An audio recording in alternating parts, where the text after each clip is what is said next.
الحمد لله نحمده ونستعينه ونستغفره ونؤمن به ونتوكل عليه ونعوذ بالله من شرور أنفسنا ومن سيئات أعمالنا من يهده الله فلا مضل له ومن يضلله فلا هادي له ونشهد أن لا إله إلا الله وحده لا شريك له ونشهد أن سيدنا وحبيبنا ونبينا ومولانا محمدا عبده ورسوله وصلى الله على النبي وعلى آله وأصحابه وأزواجه وذرياته وسلم تسليما كثيرا كثيرا. أما بعد فأعوذ بالله من الشيطان الرجيم بسم الله الرحمن الرحيم. أحسب الناس أن يقولوا آمنا وهم لا يفتنون. صدق الله العظيم. اللہ رب العزت کا انتہائی احسان و کرم ہے کہ اس نے ہم سب کو اپنی عبادت کے واسطے جمع فرمایا اور کچھ کہنے کی اور سننے کی توفیق عطا فرمائی. اللہ سے دعا ہے جو کچھ کہا جائے سنا جائے اللہ ہم سب کو اس کو اپنی زندگی میں لانے کی اور اس پر عمل کرنے کی توفیق عطا فرمائے.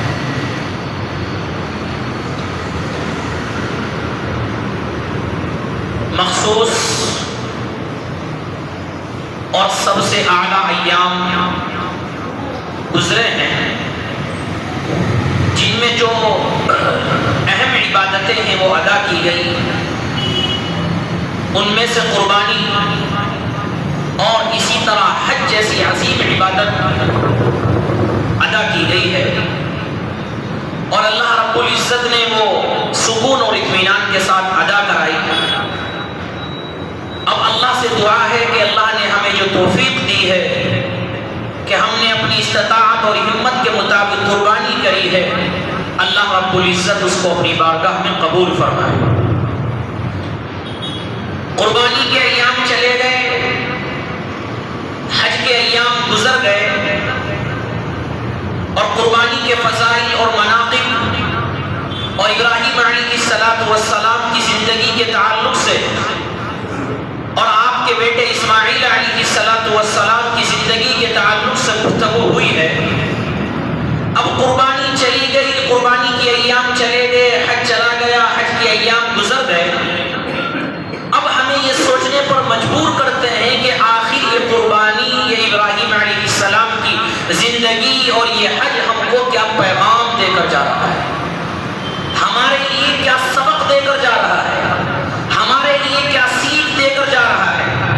آنے والے انسانوں کے لیے, آنے والے مومنوں کے لیے, اہل اسلام کے لیے, اہل ایمان کے لیے, عالم اسلام کے لیے قربانی سے کیا پیغام ملا ہے, قربانی نے ہم کو کیا سبق سکھلایا ہے, قربانی نے ہم کو زندگی میں رہنے کا, چلنے کا سلیقہ کیا سکھلایا ہے. اب یہ ہمارے ذہنوں میں آنا چاہیے کہ قربانی تو کر لی, آخر اس سے کیا فائدہ ملا, اس سے کیا سبب اور کیا وجوہات اور کیا محبت اور کیا عقیدت اور زندگی میں ہمارے لیے کیا چیز ہے. اب ہمارے لیے سب سے پہلا یہ پیغام ہے. یہ تو بہت ساری چیزیں ہمیں دستیاب ہوئی اور اللہ رب العزت نے اس قربانی اور حج سے ہمارے لیے بے شمار سبق اور بے شمار عبرتیں ہمارے لیے بنائی. ان میں سے چند چیزیں آپ حضرات کے سامنے ذکر ہے. ہمیں سب سے پہلے حضرت ابراہیم علیہ السلام کی زندگی کو لینا چاہیے کہ حضرت ابراہیم علیہ السلام کے تعلق سے ذکر کیا گیا تھا کہ اپنے والد کو چھوڑا, اپنے گھر والوں کو چھوڑا, اپنے خاندان کو چھوڑا, اپنے ملک اور اپنے شہر کو چھوڑا, یہاں تک کہ آگ میں کودنا منظور کیا, اپنی بیوی حضرت ہاجرہ, حضرت اسماعیل کو غیر ذی زرع وادی کے اندر چھوڑا. اس سے ہمیں کیا سبق ملتا ہے؟ اس سے سب سے پہلا ہمارے لیے سبق حضرت ابراہیم علیہ السلام کی زندگی سے یہ ملتا ہے کہ ابراہیم علیہ السلام ہمیں موحد بنانا چاہتے ہیں, ہمیں ایک بنانا اور اللہ کی وحدانیت کا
کو چھوڑا ہے. کیوں؟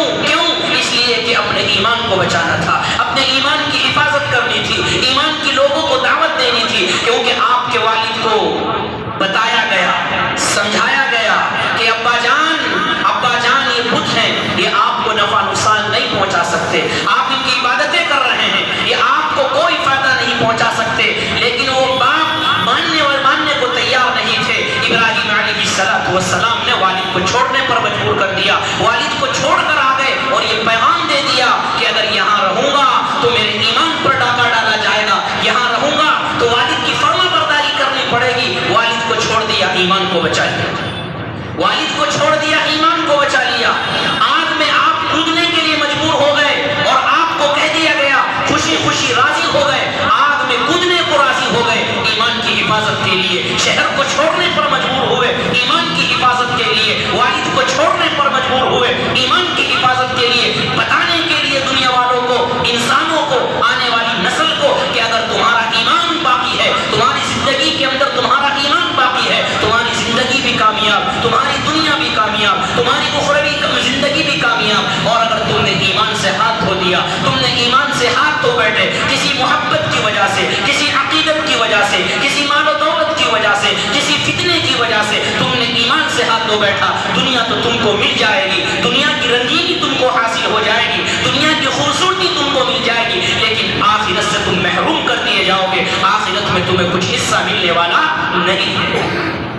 تو ابراہیم علیہ السلام کی زندگی سے ہمیں ایمان جیسی دولت جو اللہ نے ہم کو عطا کی ہے, ایمان جیسی دولت جو اللہ نے ہم کو عطا کی ہے, اس کی کتنی اہمیت ہے, اس کی کتنی اہمیت ہے. ابراہیم علیہ السلام کی زندگی سے اور ابراہیم علیہ السلام کے سبق سے اور ابراہیم علیہ السلام کے رہنے سے اور جانے سے ہم کو یہ سبق ملتا ہے کہ انسان اگر ایمان بچا کر دنیا سے چلا گیا تو انسان کامیاب ہے, اور اگر اس کا ایمان نہیں بچا تو انسان کامیاب نہیں ہو سکتا. ایمان پہلے ہے. آج ہمارے بہت سارے احوال یہاں پر گزرتے ہیں, فتنوں کا دور ہے, آزمائشوں کا دور ہے, لیکن کبھی مال و دولت کی وجہ سے, کبھی عہدوں اور نسبوں عہدوں کی وجہ سے, کبھی حسب و نسب کی وجہ سے, کبھی رشتہ داروں کی وجہ سے, کبھی خاندان کی وجہ سے انسان ایمان سے محروم ہو رہا ہے, ایمان کو چھوڑ کر جا رہا ہے. اگر تمہارے ذہنوں میں,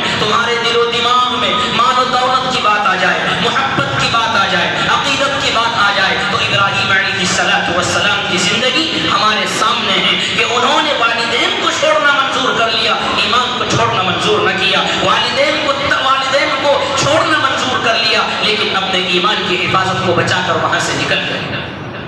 اور یہ ان کو کہاں سے سبق ملا, کہاں سے یہ زندگی ملی, کہاں سے یہ چیز ملی.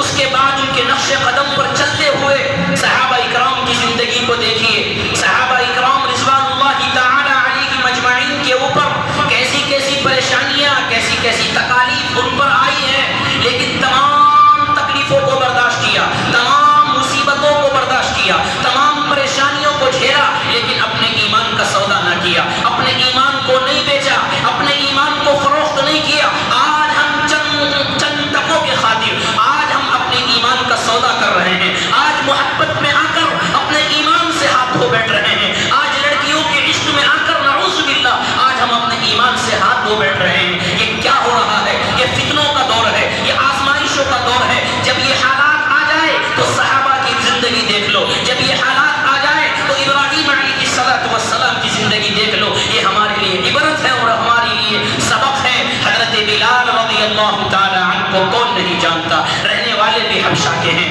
اور رنگ کے اعتبار سے بھی کالے ہیں, حسب و نسب کے اعتبار سے بھی اعلیٰ نہیں ہے, اور ایک غلام کی حیثیت ہے. اللہ کے رسول صلی اللہ علیہ وسلم نے کتنی عزتوں سے ان کو نوازا ہے کہ ان کو مدینہ کا مؤذن ان کو بنا دیا گیا, مسجد نبوی کا مؤذن ان کو بنا دیا گیا. اور کیوں نہ بنایا جائے, کیوں نہ بنایا جائے. حضرت بلال رضی اللہ تعالی عنہ پر کتنی تکلیفیں آئی, کتنی آزمائشیں آئی, کتنی مصیبتیں آئی, احادیث کی کتابوں کے اندر موجود ہے. ابو جہل حضرت بلال کو پکڑتا ہے اور ابو جہل یہ دیکھتا ہے کہ بلال کے اندر ایمان کی چنگاری ابھر رہی ہے, اور بلال کے اندر ایمان والی طاقت آ رہی ہے, اور بلال کے اندر ایمان والی مضبوطی آ رہی ہے. ابو جہل حضرت بلال کو پکڑتا ہے اور پکڑ کر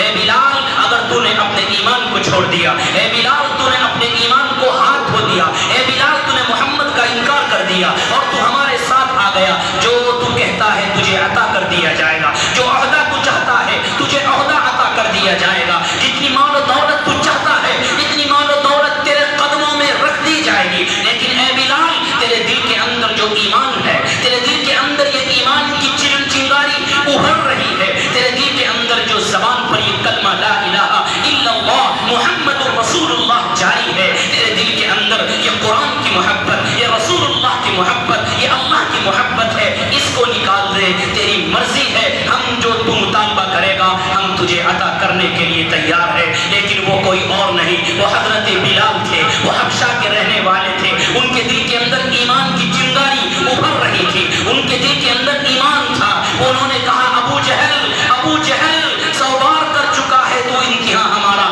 یہ جان اللہ کی دی ہوئی ہے، مار کر یہ جان تو جسم سے جدا ہو سکتی ہے، مار کر اس جسم سے خون تو بہہ سکتا ہے، مار کر یہ گردن تو جسم سے الگ ہو سکتی ہے، لیکن ایک مرتبہ جو محمد عربی صلی اللہ علیہ وسلم کا دامن پکڑ لیا ہے، ایک مرتبہ جو اللہ کے نبی صلی اللہ علیہ وسلم سے تعلق قائم کر لیا ہے، اور ایک مرتبہ جو زبان پر لا الہ الا اللہ اور محمد رسول اللہ کا یہ ورد جاری ہو چکا ہے اور ایمان آ چکا ہے، اب وہ ایمان میرے سے چھوٹنے والا نہیں ہے، اب وہ میرے سے جدا ہونے والا نہیں ہے، تو مارنا چاہتا ہے مار لے، تو ٹکڑے ٹکڑے کرنا چاہتا ہے تو ٹکڑے ٹکڑے کر لے، لیکن میں اپنے ایمان کو چھوڑنے والا نہیں ہوں۔ یہ وہ صحابہ اکرام کی زندگی ہے جنہوں نے تمام تکلیفیں برداشت کی، تمام پریشانیاں برداشت کی ہے، تمام تکالیف کو اپنے اوپر برداشت کر اپنے ایمان کو بچایا ہے، اپنے ایمان کی حفاظت کی ہے، اپنے ایمان کا سودا نہیں کیا ہے، اور آنے والی نسل کو،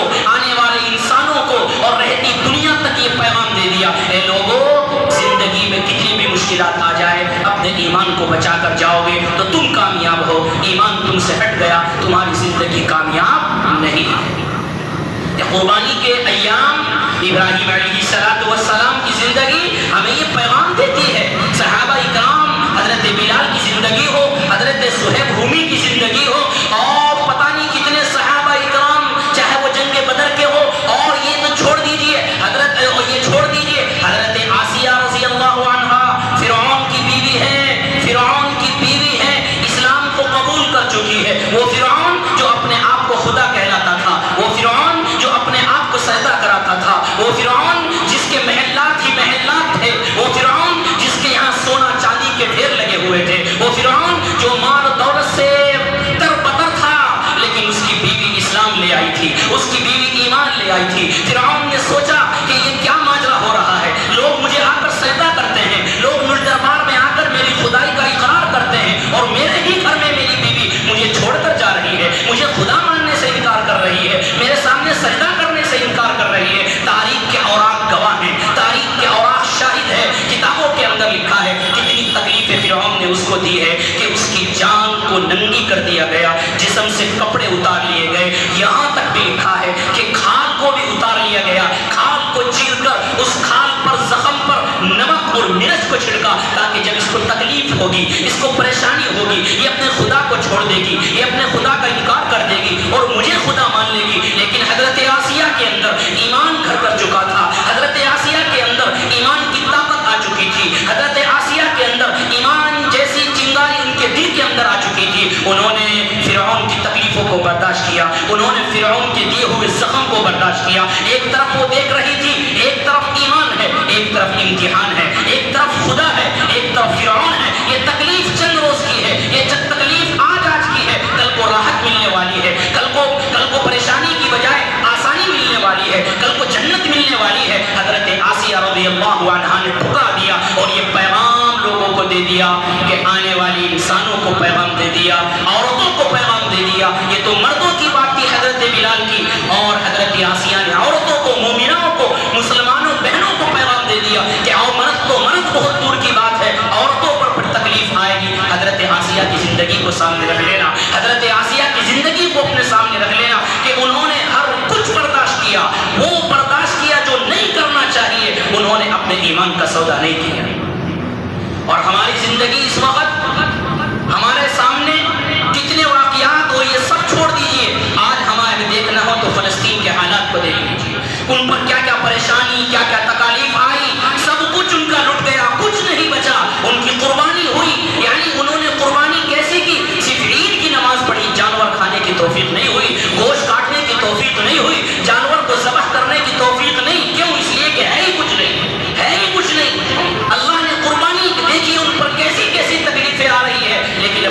ایمان کا سودا نہیں کر رہے ہیں، اپنے ایمان کو نہیں بیچ رہے ہیں، اپنے ایمان کی حفاظت کر رہے ہیں اور لوگوں کو بتا رہے ہیں، لوگوں کو پیغام دے رہے ہیں کہ اے لوگوں، تم تو محبت کے خاطر، تم تو مال و دولت کے خاطر، تم تو عہدوں کے خاطر بک جاتے ہو، تمہارے ایمان کا سودا ہو جاتا ہے۔ ہماری زندگی کو دیکھو، ہماری زندگی کے دیکھو کہ کھانے کے لیے کچھ نہیں ہے، پینے کے لیے کچھ نہیں ہے، کپڑا صرف ایک ہے، اسی کو دھوتے ہیں، اسی کو پہنتے ہیں۔ ہماری زندگی چند روزہ ہے، لیکن ہم نے بھی سوچ لیا ہے، اب ہماری زندگی بچنے والی نہیں ہے۔ ہم بھی اس بات پر خوش ہیں کہ ہمارے اوپر کوئی بم گرے، ہمارے اوپر گولیوں کی برسات ہو اور ہم شہید ہو جائیں، اس لیے کہ ہمیں زندگی سے کچھ نہیں چاہیے۔ ہماری زندگی اصل جو ہے وہ آخرت کی زندگی ہے، وہ راضی راضی ہے، وہ خوشی خوشی ہے، وہ کھانا بھی کھا رہے ہیں، پانی بھی پی رہے ہیں جو ان کو دستیاب ہے، لیکن وہ اپنی زندگی کو وقف کر چکے ہیں، اپنی زندگی کو اللہ کے لیے چھوڑ چکے ہیں اور اللہ سے شہادت کی تمنا کر رہے ہیں۔ اللہ تو نے فلسطین کے جتنے لوگ مارے وہ سب کے سب شہید ہو گئے، ہماری خطا کیا ہے، ہمارے سے غلطی کیا ہے؟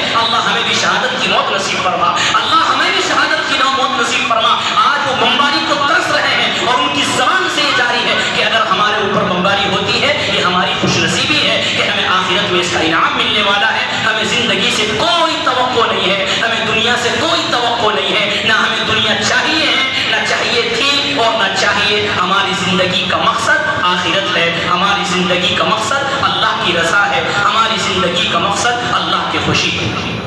تو ہمارے لیے پیغام یہ دیتا ہے اور ہمیں یہ سبق سکھلاتا ہے کہ ابراہیم علیہ السلام کی زندگی دیکھیے کہ اپنے باپ سے مصالحت نہیں کی کہ میرا باپ ہے چلو ان کے پاس رہ لیتا ہوں، میرا والد ہے والد کا احترام ضروری ہے، ان کے گھر میں رہ لیتا ہوں، ان کے پاس رہ لیتا ہوں، چلو کوئی مسئلہ نہیں ہوگا، کوئی بات نہیں ہوگی۔ یہ ہمارے لیے پیغام ہے۔ آج کے دور میں، آج کے فتنوں کے دور میں اور اس ملک کے اندر ایک بات چلائی جاتی ہے کہ ایک دوسرے کو مل کر رہنا چاہیے، ایک دوسرے کے پروگراموں میں شامل ہونا چاہیے۔ اگر وہ ہولی کھیل رہے ہیں مسلمان ان کی ہولی میں جائے، اگر وہ دیوالی کھیل رہے ہیں دیوالی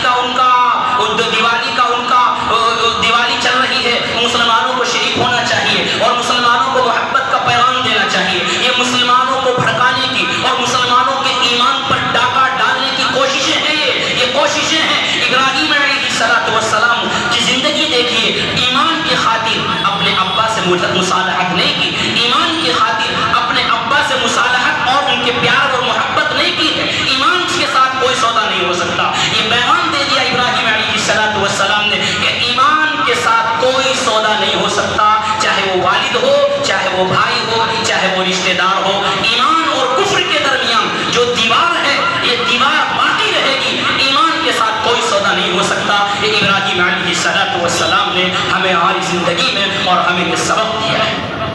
اسی طرح ہمارے لیے ایک پیغام اور ہے، ایک پیغام اور ہے۔ ہم سب کو معلوم ہے کہ قربانی کا جانور بے عیب ہونا چاہیے۔ پہلے ذکر کیا کہ عیب دار اللہ کی یہاں قربانی کا جانور عیب دار منظور نہیں ہوگا، قبول نہیں ہوگا۔ یہ کیا پیغام دیتا ہے؟ یہ ہمارے لیے پیغام ہے، جس طرح تم اللہ کے لیے قربانی تم نے کر رہے ہو اور آئندہ زندگی رہے تو انشاءاللہ کرو گے، اور یہ مسئلہ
دے سکتے. تمہاری زندگی میں سبق ہے. جس طرح جانور میں عیب قبول نہیں, انسان کے اندر عیب ہو تو وہ بھی قبول نہیں. اس لیے انسان کو یہ سیکھ ہے اور یہ سیکھ دی گئی ہے کہ اپنے دل کو صاف کرے, کینہ سے, بغض سے, حسد سے صاف کرے, اور اپنی زندگی کو زنا, شراب خوری, بدزبانی, بدکلامی, غیبت, ان تمام چیزوں سے پاک صاف کرے. جب انسان اپنی زندگی کو اس سے پاک کر لے گا اور صاف کر لے گا, پھر وہ اعمال کرے گا, پھر وہ اللہ کے نزدیک قابل قبول ہوگا.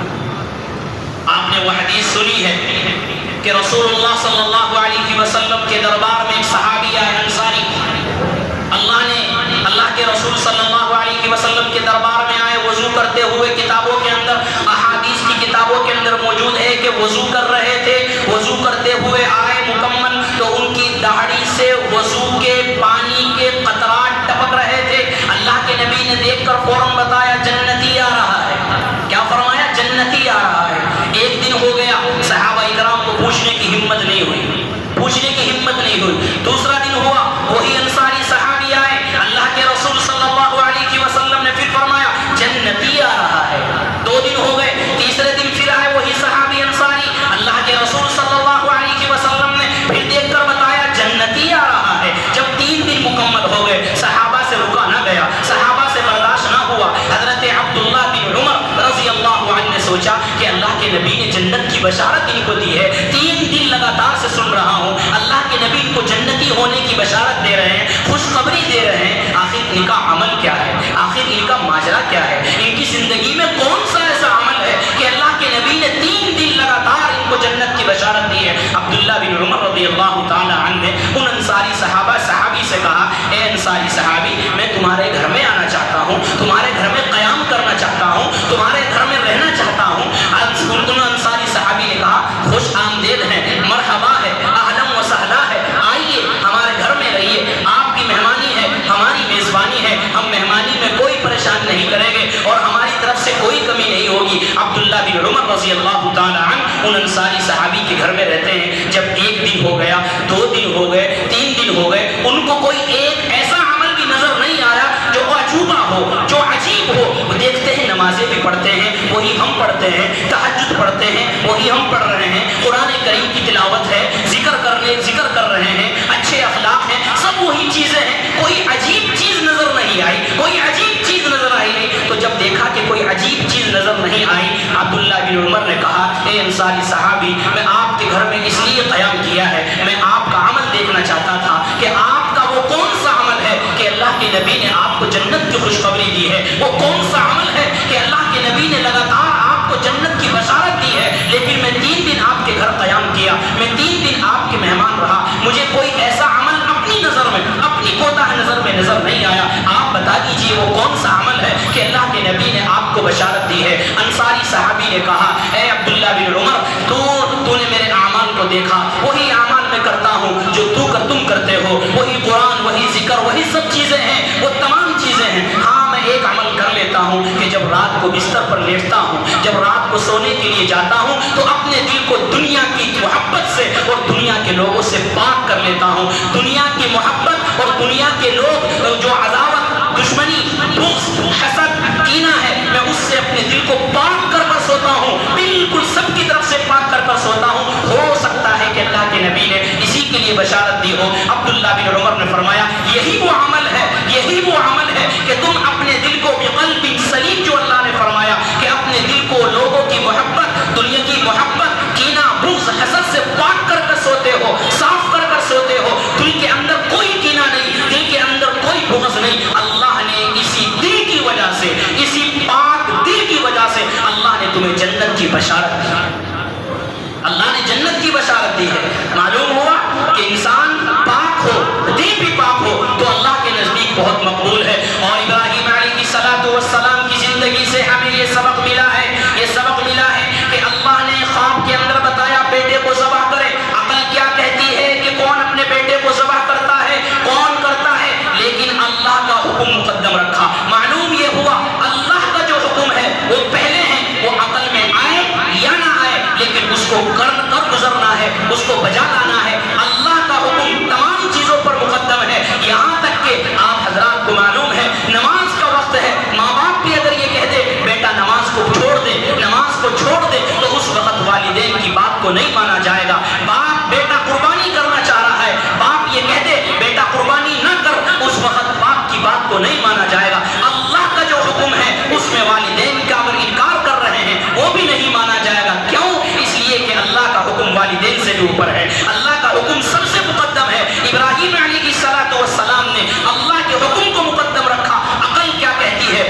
چھوڑ دیا, دنیا کیا کہتی ہے اس کو چھوڑ دیا, اللہ کا حکم آیا بیٹے کو ذبح کرنا ہے, اس پر راضی ہو گئے, دنیا کو پیغام دے دیا, دنیا کو بتا دیا کہ دنیا کچھ بھی کہے, تمہاری کتنی بھی دقتیں ہو, پریشانی ہو, لیکن اللہ کا جو حکم ہے وہ سب سے اعلیٰ ہونا چاہیے, اللہ کا جو حکم ہے وہ سب سے افضل ہونا چاہیے. یہ ہمارے لیے سبق اور ہمارے لیے سیکھ ہے. اور قرآن مقدس نے اس کو بتایا جب ابراہیم علیہ السلام نے اپنے باپ سے کہا تھا کیا یا ابتی لا تعبد الشیطان, اے میرے پیارے ابا جان, یا ابتی کے اندر پیار اور محبت دیکھیے کہ ابراہیم علیہ السلام اپنے والدین سے کتنی محبت کرتے تھے, اپنے والد سے کتنی عقیدت رکھتے تھے. قرآن نے اس لفظ کو دہرایا یا ابتی لا تعبد الشیطان, اے میرے پیارے ابا جان, اے میرے پیارے والد, اے میرے پیارے والد محترم. کتنے بہترین الفاظ ہیں. یا ابتی کا ترجمہ ہے لا تعبد الشیطان, والد کا ادب کیا, والد کی تعظیم کی, والد کی فرما برداری کی. اللہ نے والد کی فرما برداری پر بیٹے کو فرما بردار بنا دیا, اسماعیل کو فرما بردار بنا دیا. اور جو بات ابراہیم نے یا ابتی کے ذریعے فرمائی تھی, بیٹے نے آگے چل کر وہی جواب دیا یا ابتی فعل ما تؤمر, ابا جان جو آپ کو حکم دیا گیا آپ پر گزریے. معلوم یہ ہوا والدین کی فرما برداری ہوگی, والدین کا ادب ہوگا, والدین کی تعظیم ہوگی, آنے والی اولاد بھی تمہاری فرما بردار بنے گی, آنے والی اولاد بھی تمہاری تعظیم کرے گی. تم نے والدین کو ستایا, والدین کی نافرمانی کی ہے, اپنی اولاد سے فرما برداری کی امیدوں کو چھوڑ. اور ہمارے لیے ابراہیم علیہ السلام کی زندگی سے یہ سبق بھی ملتا ہے کہ ابراہیم علیہ السلام نے والدین کو چھوڑا اللہ کے خاطر, ایمان کی خاطر. اللہ نے اسماعیل جیسا بیٹا عطا کیا ہے, اسحاق جیسا بیٹا عطا کیا ہے. یہ پیغام ہے لوگوں کے لیے, اور بتانا ہے کیا کہ اللہ کے لیے اگر کوئی انسان کوئی چیز چھوڑتا ہے, اللہ کے لیے کوئی انسان کوئی چیز چھوڑتا ہے, اللہ اس سے بہتر عطا کرتے ہیں. اللہ کے لیے والد کو چھوڑا, بڑھاپے میں اللہ نے اسماعیل کو دیا ہے. اللہ کے لیے ایمان کی خاطر اللہ ابراہیم علیہ السلام نے والد کو چھوڑا ہے, اللہ نے فرما بردار بیٹے سے نوازا ہے. معلوم یہ ہوا اللہ کے لیے اگر کوئی انسان کوئی چیز چھوڑے گا, اللہ اس سے بھی بہتر تم کو عطا کرنے والا ہے. اور یہ قربانی کا مقصد, جانور تو ذبح ہو گیا, جانور یہ تو ایک رسم ہے چل رہی ہے. اصل قربانی کیا ہے؟ اصل قربانی اب یہ ہے, پیغام دیتی ہے کہ یہ اصل بیٹے کی قربانی ہے. اور بیٹے کی قربانی یہ نہیں ہے کہ اس کو ذبح کیا جائے, اب بیٹے کی قربانی یہ ہے کہ اس کو دین کی راہ پر لگایا جائے, اس کو اسلام کی راہ پر لگایا جائے, اس کو ایمان کی راہ پر لگایا جائے, اور اس کو ایمان کے لیے اس کو دینی تعلیم دی جائے. یہ اب بیٹے کی قربانی ہے کہ اس کو اسلام اور ایمان کے بارے میں بتایا جائے. یہ ہے اب اصل زندگی, اور یہ ہے اب اصل قربانی. بہت سی مرتبہ کیا ہوتا ہے, بہت سے حضرات یہ سوال, اور یہ عام طور پر بتایا جاتا ہے کہ جی اتنے لاکھوں کے جانور قربان کرنے کی کیا ضرورت ہے, کہ 1 لاکھ کا جانور لے رہے ہیں یا 30,000 کا جانور لے رہے ہیں, 5,000 کا حصہ لے لو, کیا ضرورت ہے اتنے پیسے رقم کرنے کی, غریبوں کو دو, فقراء کو دو. یہ شیطانی خیال ہے, یہ شیطانی خیال ہے جو یہ کہتے ہیں کہ اتنے لاکھ جانور قربان کرنے کی کیا ضرورت ہے, بجائے اس کے کہ اتنی رقم صدقہ اور خیرات کر دی جائے. یہ کہنے والے شیطانی خیالات رکھنے والے ہیں, ان کو نظر نہیں آتا کہ یہ اللہ کا حکم ہے, ان کو نظر نہیں آتا کہ اسماعیل علیہ السلام اور ابراہیم کی سنت کو زندہ کرنے کا حکم اللہ نے دیا اور اس کے رسول نے دیا, ان کو نظر نہیں آتا. اور وہ یہ کہتے ہیں کہ ان کی اتنی رقم صرف کرنے کی کیا ضرورت ہے. کون کہہ رہا ہے غریبوں کی مدد نہ کرو, لیکن جس وقت جو چیز اللہ نے حکم کر دی ہے اس وقت وہی چیز عطا کی جائے. کوئی آپ سے کہے کہ نماز کا وقت ہے اور نماز کو چھوڑ کر صدقہ کرو تو یہ عمل بہتر ہے, حالانکہ صدقہ اچھی چیز ہے, صدقہ اچھی چیز ہے, لیکن اگر وہ یہ کہے کہ نماز کے ٹائم کو نماز سے ہٹا کر نماز کو چھوڑ کر صدقہ کرو تو اللہ کو محبوب ہوگا, نہیں ہوگا. اس لیے کہ وقت پر پہلے نماز ہے, صدقہ آپ بعد میں کرو. وقت پر جو چیز اللہ نے کر دی ہے پہلے اس کو بجا لانا ہے. اب 3 دنوں میں اللہ نے قربانی کا حکم دیا ہے, اس سے بہتر کوئی عمل نہیں ہے. آپ کو صدقہ کرنا, پورا سال پڑا ہوا ہے, کریے, پوری زندگی پڑی ہوئی ہے, 3 دن کے علاوہ ان ایام میں بھی کرے, ان 3 دنوں میں بھی کرے, لیکن قربانی بھی تو کرے. قربانی پہلے ہے ان ایام کے اندر, آپ کو صدقے سے کون روک رہا ہے. یہ اس طرح کے خیالات آتے ہیں. اچھا, ایک آخری بات ہے, بتانے کی ضرورت بھی نہیں تھی, لیکن بہت سی مرتبہ سوالات ہوتے ہیں جن کا کوئی نہ دینی فائدہ ہے نہ دنیاوی فائدہ ہے.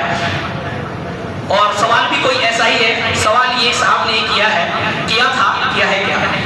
کہ جو ابراہیم علیہ السلام نے دمبا ذبح کیا تھا، ابراہیم علیہ السلام نے دمبا جو ذبح کیا تھا اس کا گوشت کس نے کھایا؟ اس کا گوشت کس نے کھایا؟ تو کتابوں کے اندر کنگالا تفسیر میں دیکھا تو خلاصہ ہے تو بہت بڑا جواب، خلاصہ اس کا یہ نکلا ہے کہ وہ ابراہیم علیہ السلام نے جو جانور ذبح کیا تھا، جو دمبا ذبح کیا تھا، اس کا گوشت درندوں اور پرندوں نے کھایا تھا، اس کا گوشت درندوں اور پرندوں نے کھایا تھا، یعنی جانوروں نے کھایا تھا۔ اور دوسری بات یہ بھی بتانی ہے اسی طرح کہ وہ دمبا اللہ رب العزت نے جنت سے بھیجا تھا، وہ دمبا اللہ رب العزت نے جنت سے بھیجا تھا۔ اس کو اگر آگ پر پکاتے تو مفسرین کہتے ہیں کہ وہ جنت کی چیز ہے اور جنت کی چیزوں پر آگ اثر نہیں کر سکتی، اس لیے وہ پکانے کی اس کو ضرورت نہیں آتی تھی، اس لیے اللہ نے اس کا نظام یہ کیا کہ درندوں پرندوں جانوروں سے اس کو کھلایا ہے۔ یہ ابراہیم علیہ السلام کے دمبے کی بات ہے۔ اللہ تعالیٰ کی توفیق۔